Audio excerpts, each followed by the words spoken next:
Hello, everyone. My name is Susan Hirtz, and I'm here with Robert W. Bone, otherwise known as Bob Bone, a photojournalist extraordinaire, author, writer, and publisher of his own travel series called the Maverick Guides. Bob was the first alum to be placed in the Journalism Hall of Fame and at his alma mater, Bowling Green State University of Ohio. His biography was also listed annually in Who's Who in America, and was a longtime member of the board of the Society of American Travel Writers. We'll discuss some of the papers and publishers he worked for, but before he became independent, for your information, the papers he worked for and publishers were New York Post, the Honolulu Advertiser, Temple Fielding of Fielding's Travel Guides, and Time Life Books. It's quite an extraordinary resume, Bob. Your memoir raises an interesting question. Do you think of your book as a key to travel to certain places? No, I don't think of it as so much as a travel guide as it is for a guide for a young person, perhaps a journalist or perhaps involved in something else, who has a sense of adventure, and was willing to take a few chances in order to develop a feeling and a zest for life. That's the way I look at it. Who are you hoping will be your primary readers? Well, I would like it very much if all the kids in journalism school would read this book. I've had good replies from people in that connection. The whole back cover of the book was written by a journalism professor who liked the book, for example, and those are the people that I really would like to see reading it. So your book is called Fire Bone, and it is a Maverick guide, which picks up on his other books, the Maverick Guides, to a life in journalism. I probably should explain that title. It's kind of mysterious until you read the book. Because when I was working for a newspaper, the Middletown, New York Daily Record, I once made a rather big faux pas because I left the trunk of my car open, exposing the company's photographic equipment, and the publisher didn't like it very well, understandably enough. And when he got back to his office, he sent a note to the editor saying, "Fire Bone," with an exclamation point. And the editor said, basically, he just refused to do it. Well, your book is divided into 3 sections. Mm-hmm. The first section is about your upbringing in the Great Depression and how that prepared you for a life as a newspaper reporter and photojournalist. Your parents shuffled you back and forth to your grandparents.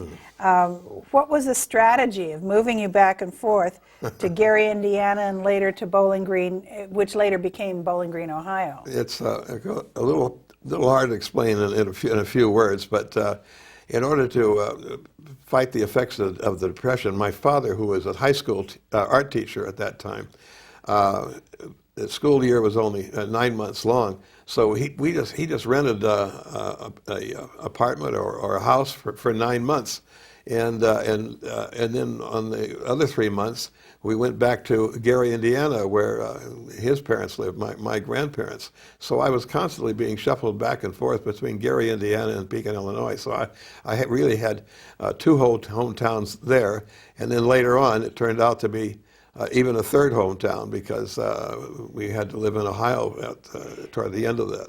So this really benefited your education because later you lived, the whole family lived with your grandparents and you attended university. And wasn't your father a professor there? That's right. My father was a professor at Bowling Green State University. So I went there because we got a big discount.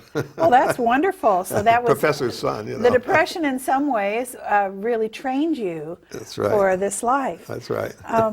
Why don't you tell us what happened when you took this picture at the 1958 World's Fair? Oh, well, that was really quite incredible, actually, because I was first working in England for a while on the photo desk of United Press. But when I heard that the World's Fair was going to open in Brussels, I thought, I'm going to go there. And so I became a freelancer at the Brussels World's Fair, taking photographs, writing stories, whatever. I was sort of semi-associated with United Press. But the interesting story about the fair was that at one point a Cuban soldier showed up. Actually, I think pretty much sure it was Raúl Castro, who was the brother of Fidel Castro, of course. And he asked the United Press to help him put a flag of the revolutionary flag of Castro atop the Atomium. Well, they wouldn't touch it officially, but they gave me the assignment, the UP did. And Raúl and I tried and eventually succeeded to hang a flag, but it was we couldn't be at the top, but we found a place to do it. And it flew for about 10 minutes or so before the guards came and tore it down, of course. But anyway, it was an interesting experience. And Raúl sure doesn't look like he does now, does he? No, but that's him. That's Raúl Castro. Okay. When he was young. So then you went on and continued working as a photojournalist. This was one of your very first assignments. That's right. Yeah. You evidently went to Europe and then told them that I'm here and I want to do this. That's right. Yeah. Which was a great way of getting a job. Who did you, after that, something, many people don't understand this. Photojournalists are not necessarily, at the time, were not necessarily hired as photojournalists. That's right. Because of union rules. You had to either be a photographer or a journalist. That's right. You were fortunate because you were trained as a photojournalist at the Middletown New York Daily Record and the Buffalo Courier. You then worked for a variety of papers and magazines. And this is one of Bob's award-winning photos. Why don't you tell us the story of this photo and where it was published? Well, this was while I was working for a Popular Photography magazine. I was, just prior to that, I was with the San Juan Star and for a year. But then when I went to New York, I got this job with Popular Photography magazine, which was really ideal for me because it took, not only was I the junior editor at the magazine, but it was all on photography. I was probably one of the most exciting jobs I've had. And it's at some point, I took this photograph and I submitted it for their annual, which was quite an honor, really, to be able to have a picture in the photography annual. But I competed along with everybody else. It didn't have much to do with the fact that I was working for the magazine. They had a limited number of photographs they put in that magazine. Oh didn't yeah, they? yeah.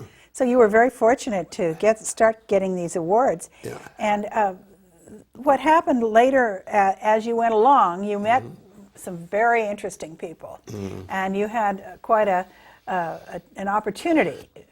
First of all, writers and many readers are familiar with the name of Hunter Thompson, known for his style of what is called gonzo journalism. That's right. Yeah. And your friend of many years, Herb Caen, wrote about Hunter Thompson. Yeah, everybody did. Everybody wrote about him. He was quite a newsmaker. Yeah.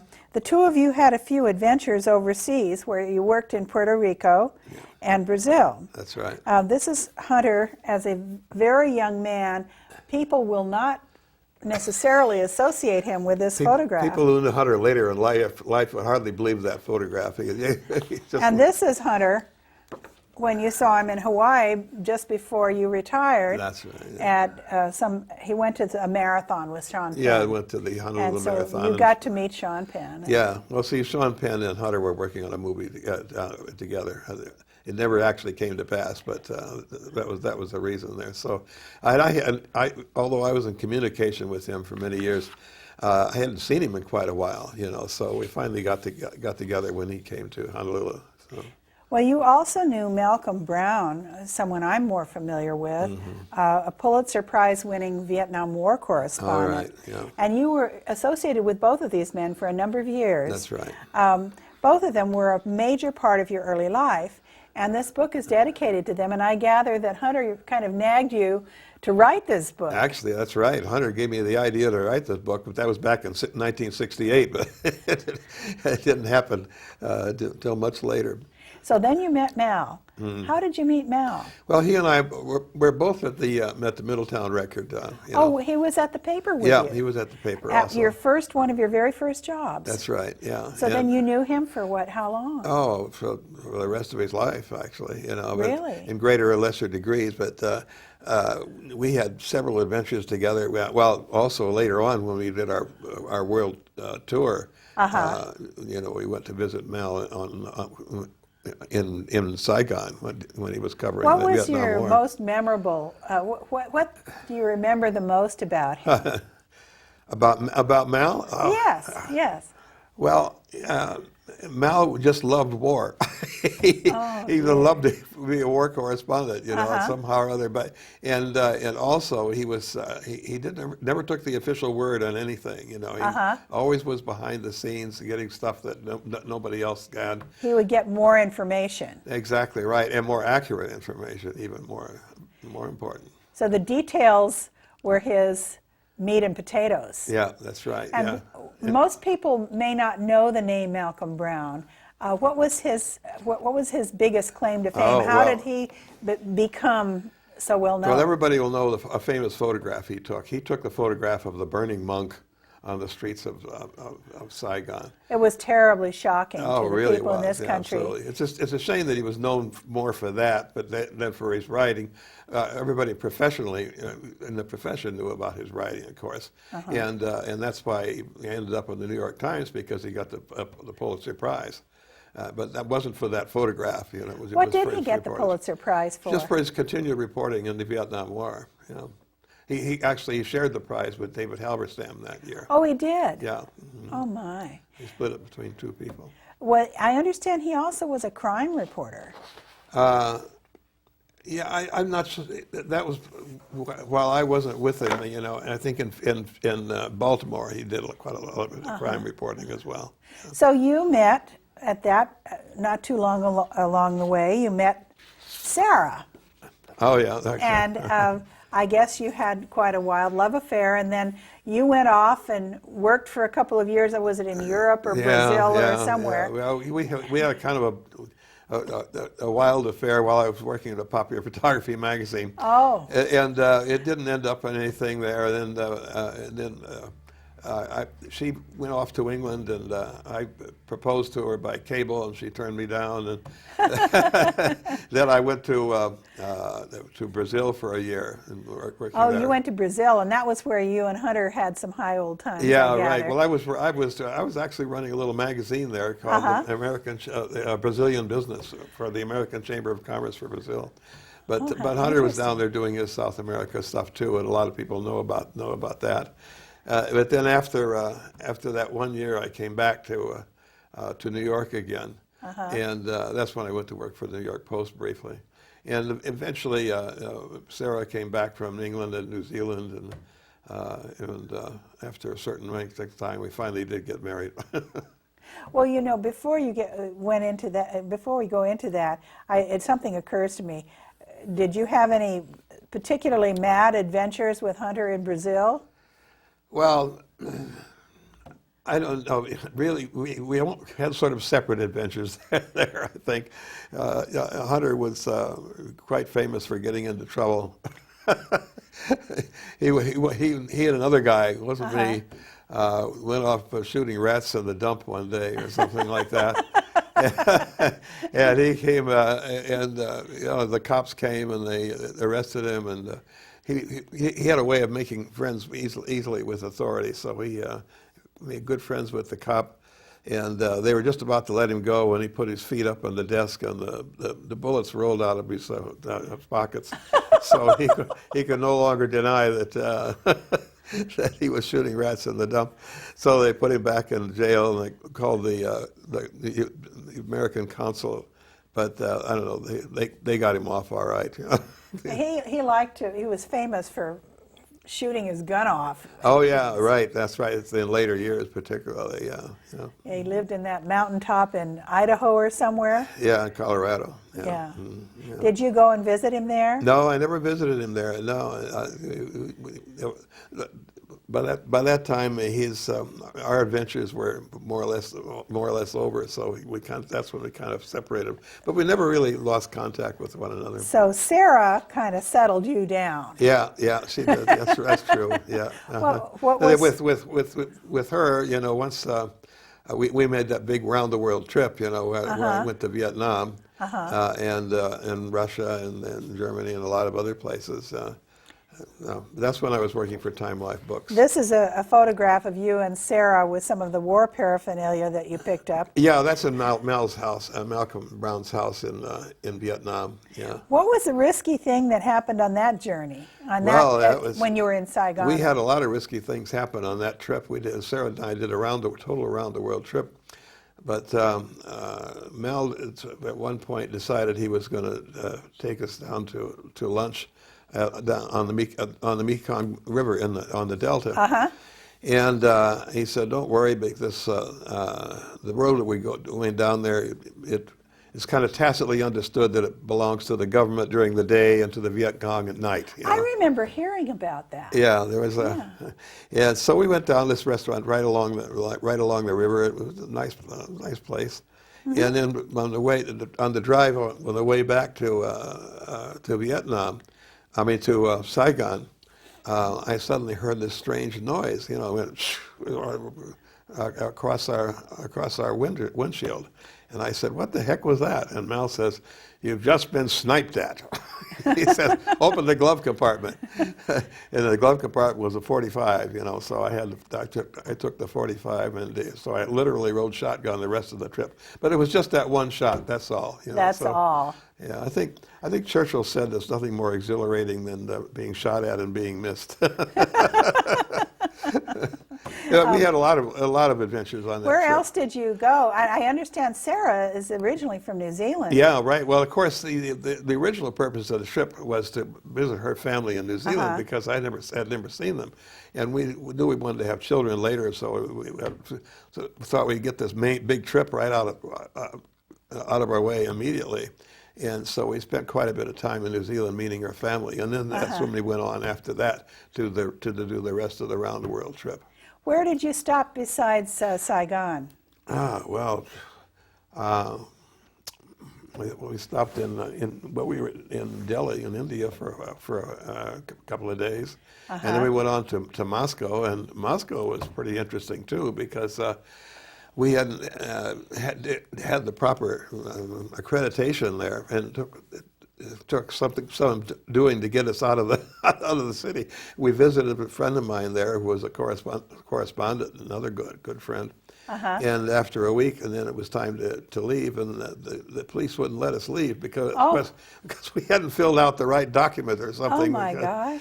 So we had to take care of that. How did you get out of the country? Well, somehow or other, the secretary of my compatriot there took us somewhere, and they explained something or other, and I never knew exactly what it was.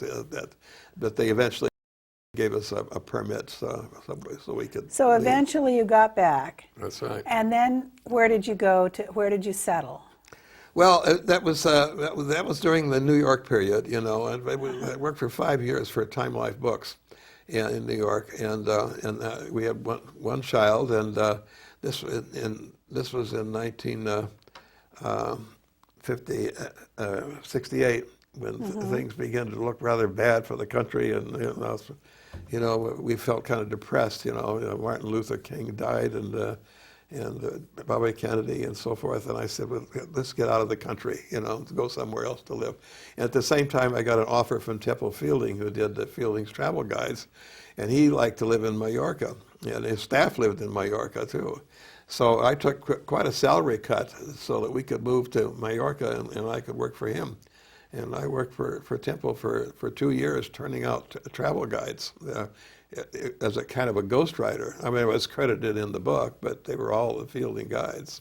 So what was your incentive to leave Mallorca?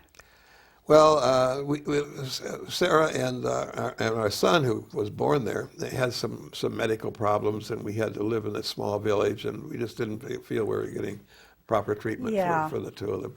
So And So it was medical, Yeah, it's basically. medical reasons, really. And then you went back and you were in Boston for a while. Very briefly And how in did you Boston. end up in Hawaii, of all Well, places? I have been corresponding with people in Hawaii, but I never thought we'd actually live there. But but a good friend of mine lived in Boston, and he had a big, large apartment. He said, "Yeah, I think you can get a good job here," you know. And so I set up interviews with a couple of TV news operations and newspapers and so forth. So we went to Boston, but this was in February of '71. But the weather was so bad in Boston in February of '71. So how did you get the job in Hawaii? I just said to Sarah, look, I said, I think I'll just go out to Hawaii and see if I can get a job, and if so, then you and the kids and the cats, we had 2 cats by that time, could join me.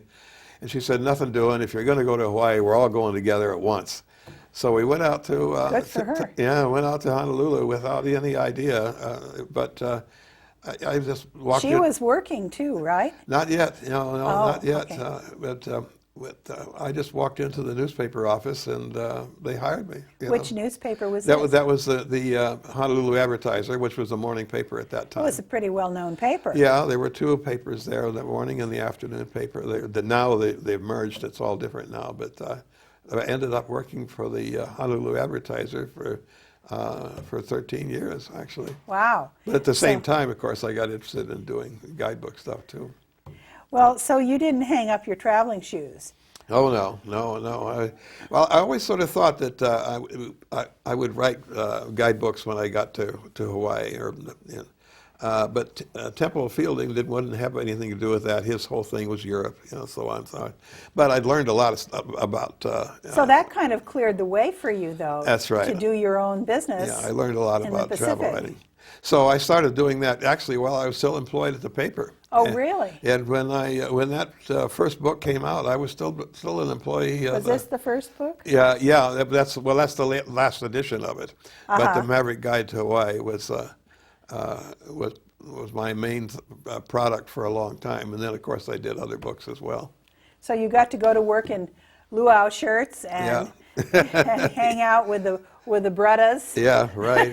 Yeah, we loved Hawaii. We still miss it a lot, So did you have any big adventures writing your Maverick guides? And did Sarah come with you? What was the whole Sometimes deal on that? sometimes she did. Sarah was a New Zealand citizen, and once that Hawaii guide was well established, we started doing other ones. I did a guidebook to Australia, and she came with me on that one. We went to every state in Australia. And I did, Oh my! Yeah, and which is a pretty big country too. It is. It's a huge country. Really, yeah. We vast. we had a little help from the Australian government there. They were interested in guidebooks, so they gave us a little help, giving us places to stay and the airlines between the cities and so forth. But then a year after that, we decided we'd do a guidebook to New Zealand as well. Oh. And of course, in both those cases, the Australia and the New Zealand one, we parked our kids with her relatives. Oh, that's very nice, yeah, handy. yeah. And they also probably enjoyed it. Oh yeah.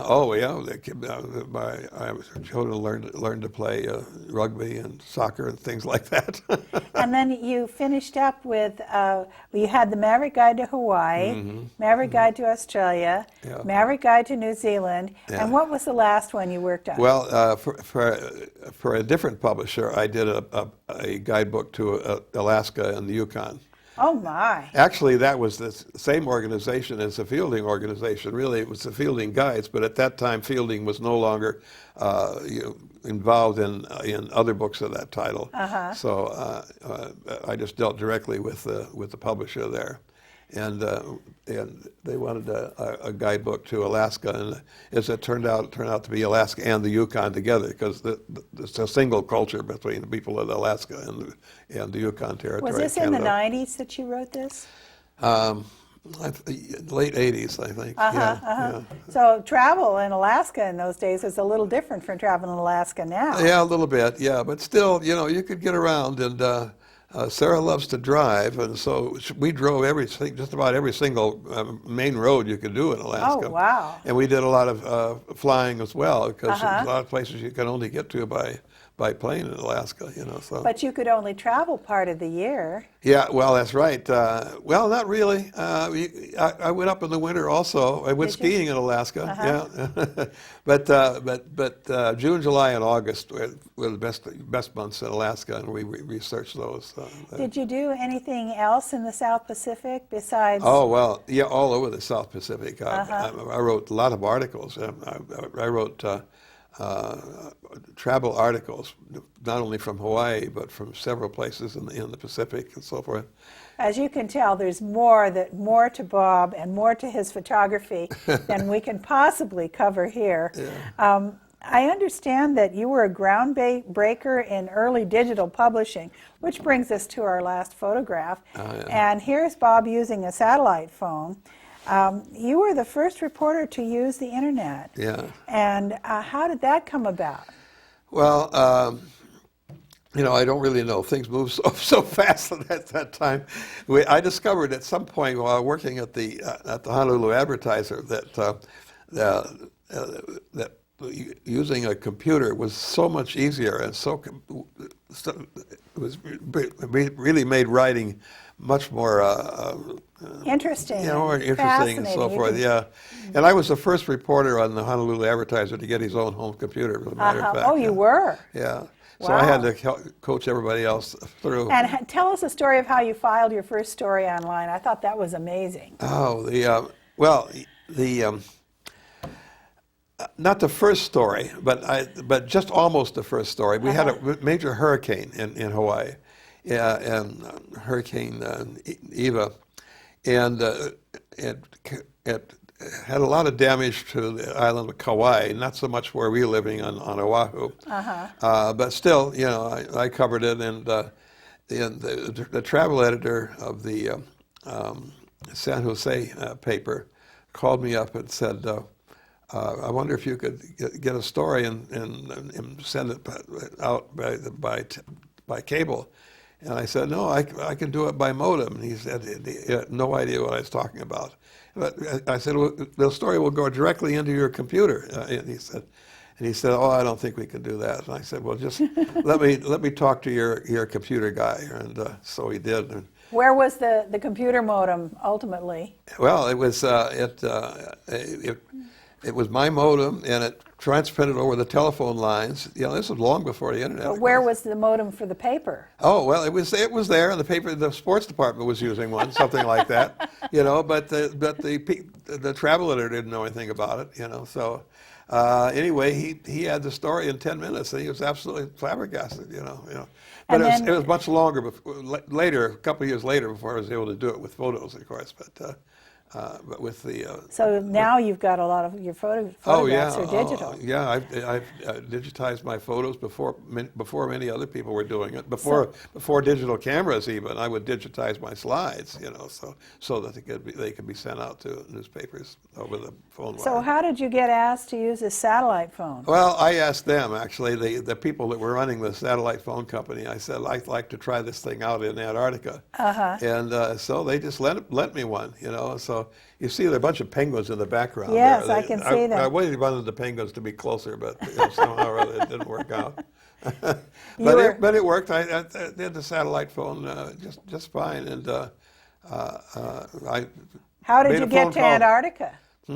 Oh, I took a cruise. You know, there were Antarctic cruises. You know, and I did a lot of stories on cruises for quite a while. I was kind of considered a cruise writer, you know, because I did so many articles on I know cruises. A lot of people who'd like to be having that job. I did probably about I can't remember. I counted it up once. It was over 50 cruises anyway I've done, reported on. So where is your book available, and how can people get it? Oh, well, Firebone, yes. Well, Amazon is the main course. You just write in your And what is your website? Yeah, and I have my website too. My website is robertbone.com. And it's available also on iBooks and on Nook. Yeah, it's available all over the place. Yeah. Okay. Well, thank you very much, Bob. I really appreciate this interview. It was great. Yeah, I enjoyed it too. Thank you.